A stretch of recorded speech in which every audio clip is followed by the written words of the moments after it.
Tesla may have just made a move that could seriously reshape the EV charging market. In only 4 weeks, the company reportedly deployed nearly 500 wall connectors across dozens of locations, backed by a major investment in charging infrastructure. But that's not the only major Tesla development happening right now. The next-generation Tesla Roadster is reportedly undergoing testing and is expected to be manufactured at Gigafactory Texas, with a potential reveal approaching. At the same time, Tesla's Cybercab is making progress toward becoming one of the most energy-efficient electric vehicles ever developed for commercial road use.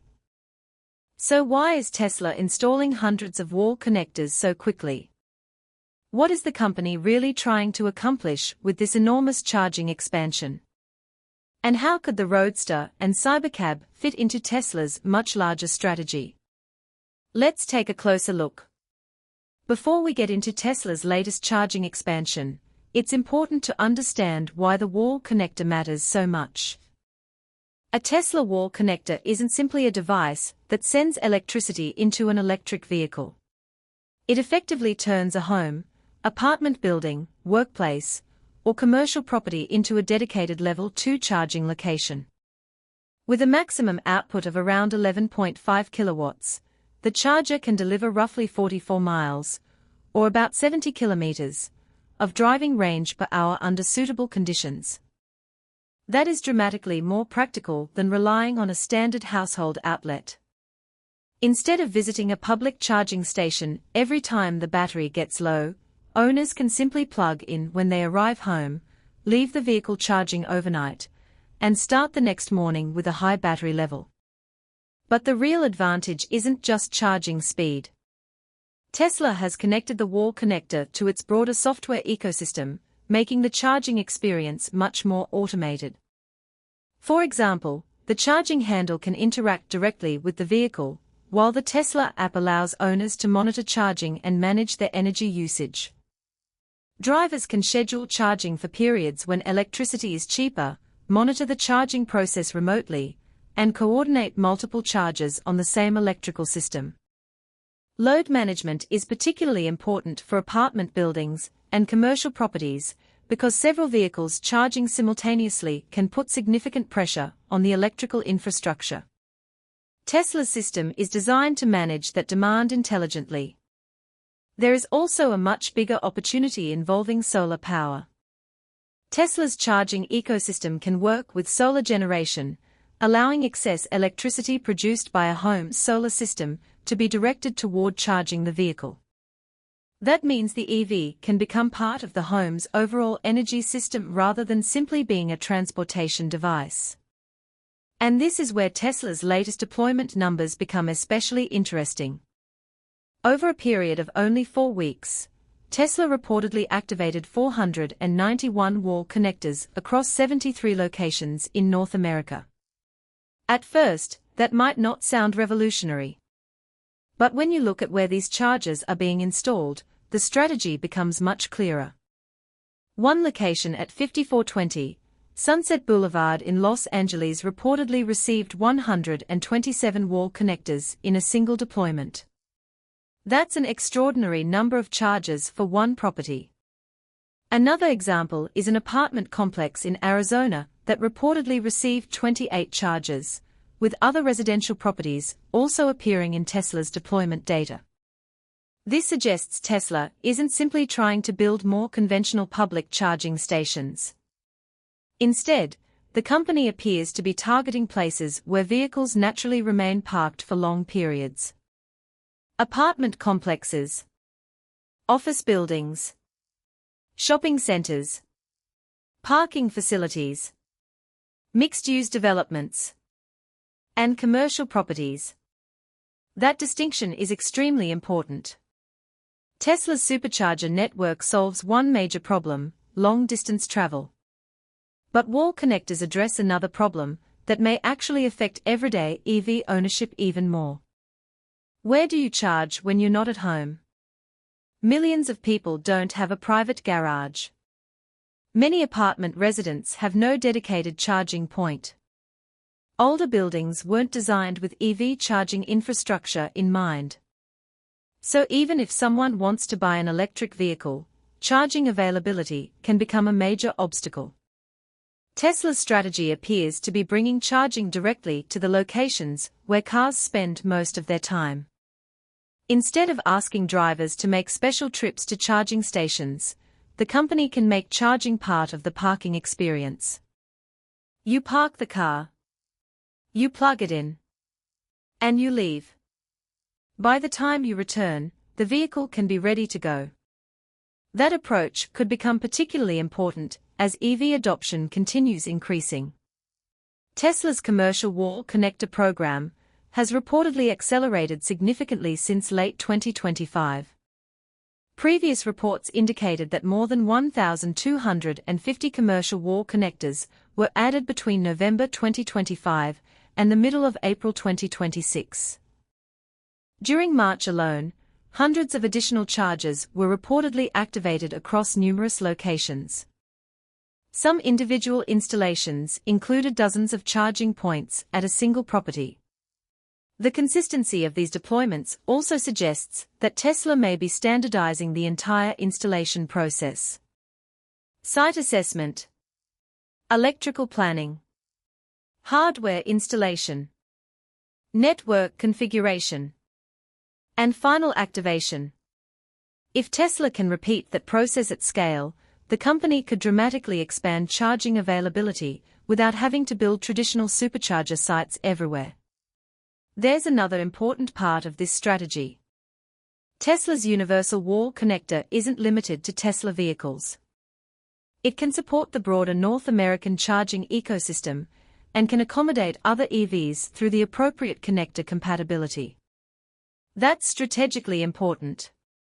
Tesla isn't simply trying to sell chargers to Tesla owners. It can potentially make its charging hardware useful to property owners who want to provide charging for an entire building or workplace, regardless of which EV brand their customers drive. For landlords and property developers, EV charging is also becoming increasingly valuable. In a competitive rental market, charging can become an attractive amenity in the same way that gyms, parking spaces, and swimming pools are used to attract residents. And Tesla's ability to provide hardware, software, energy management, and installation coordination makes the process easier for property owners. The example of a property installing more than 100 charging points demonstrates just how quickly this market could evolve. If Tesla continues deploying wall connectors at its current pace throughout 2026, commercial charging availability could expand much faster than many people expect. And for EV drivers who currently depend almost entirely on public charging stations, that could eventually change the entire ownership experience.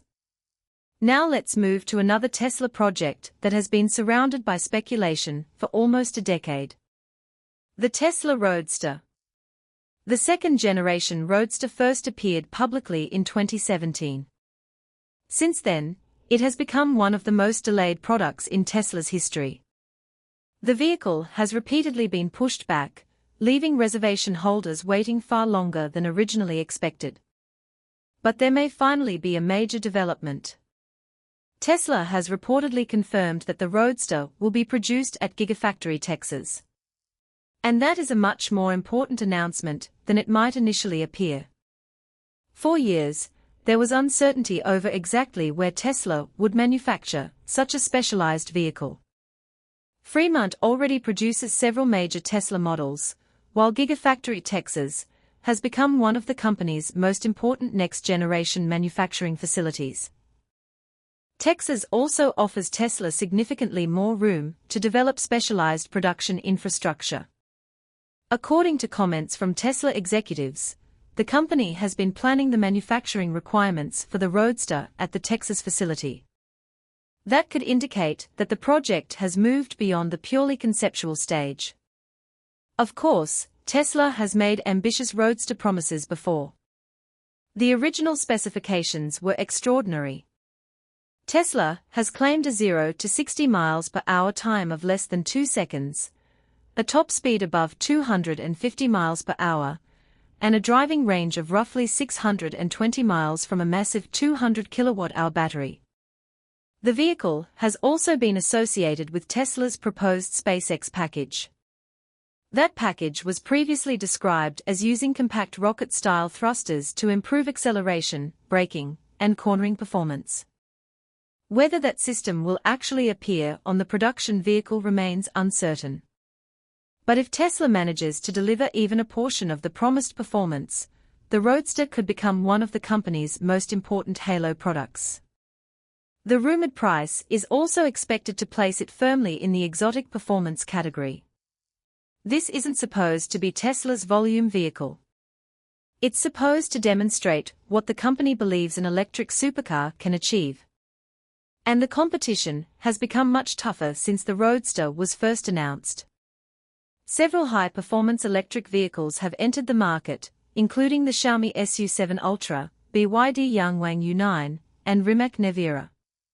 These vehicles have already demonstrated that electric propulsion can deliver extraordinary acceleration and performance. So Tesla's challenge is no longer simply proving that an EV can be fast. The company needs to demonstrate something genuinely different. That could be why Tesla has taken so long to finalize the Roadster. The vehicle needs to make an impact. And after nearly a decade of waiting, expectations are extremely high. If Tesla's latest timeline holds, we may finally get a much clearer look at the production version soon. But even if the vehicle is officially revealed, actual customer deliveries could still take additional time. That brings us to perhaps the most important vehicle in Tesla's long-term autonomous transportation strategy: the Cybercab. Unlike the Roadster, the Cybercab isn't designed primarily to excite private owners. It's designed around autonomous transportation. And one of its most interesting characteristics is its energy efficiency. Tesla has reportedly achieved energy consumption of around 165 watt-hours per mile for the Cybercab. If that figure holds in real-world operation, it would make the vehicle exceptionally efficient. The importance of this number becomes much clearer when you consider how a robotaxi operates. For a normal private EV, efficiency mainly means lower electricity costs and greater range. For a robotaxi, efficiency affects almost every part of the business model. A Cybercab could potentially drive for many hours every day. It could transport passengers continuously. It could accumulate hundreds of thousands of miles over its operational lifetime. Every watt-hour saved across all those miles becomes a direct reduction in operating costs. Lower energy consumption can also mean less frequent charging. Less charging means more time transporting passengers. More time on the road means greater potential revenue. So Tesla isn't simply trying to make the Cybercab efficient because efficiency looks good on a specification sheet. It's fundamental to the economics of autonomous transportation. And Tesla apparently doesn't consider 165 watt-hours per mile to be the final target. Engineers have indicated that they are continuing to look for ways to reduce energy consumption even further. That could involve improvements to aerodynamics, weight, tires, motors, electronics, thermal management, and software. When those improvements are multiplied across a massive autonomous fleet, even a small efficiency gain can become financially significant. Imagine thousands or eventually millions of vehicles operating continuously. Saving just a few watt-hours per mile could translate into enormous energy savings across the entire fleet. This is one reason the Cybercab is being designed so differently from traditional Tesla vehicles. It doesn't have to satisfy every requirement of a conventional privately owned car. Instead, Tesla can optimize the platform around one primary purpose: autonomous transportation at the lowest possible operating cost. Tesla has already started building Cybercab vehicles at Gigafactory Texas, with production expected to increase as the company continues preparing the manufacturing system. At the same time, Tesla is expanding its robotaxi testing operations.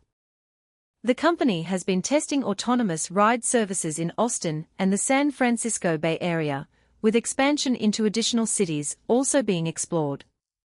For now, many of these operations still rely on existing Tesla vehicles. But a dedicated Cybercab platform could eventually allow Tesla to scale much more aggressively. Instead of modifying consumer vehicles for robotaxi use, Tesla would have a vehicle specifically designed for autonomous operation. That could reduce manufacturing costs, simplify maintenance, and improve energy efficiency. But there is still one enormous obstacle: regulation. Building an autonomous vehicle is one challenge.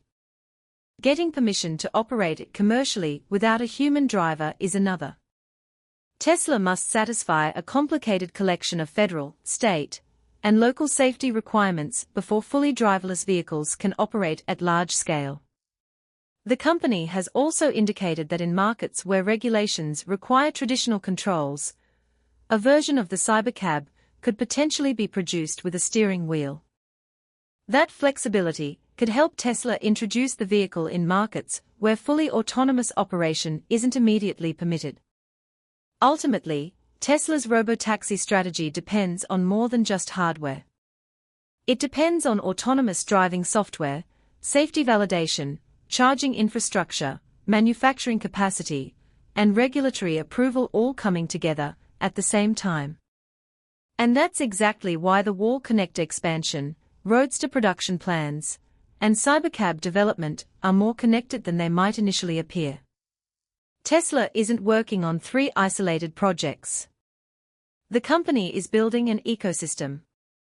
The Wall connector expands charging access. The Cybercab targets autonomous transportation. And the Roadster demonstrates the upper limits of Tesla's electric performance technology. One project focuses on infrastructure. One focuses on mass-market autonomous mobility. And one focuses on extreme performance. If Tesla can successfully execute all 3, the impact could extend far beyond individual vehicles. But, as always with Tesla, the biggest question isn't what the company promises. It's what actually reaches production. The Roadster has been delayed for years. Full autonomy has also faced repeated timeline changes. And Tesla's ambitious Cybercab plans still depend heavily on regulatory approval and real-world performance. So the next few months could be extremely important. If the Roadster finally enters serious production preparation, if Cybercab manufacturing continues scaling, and if Tesla maintains its aggressive charging deployment, we could be watching the beginning of a much larger shift in the company's strategy. What do you think?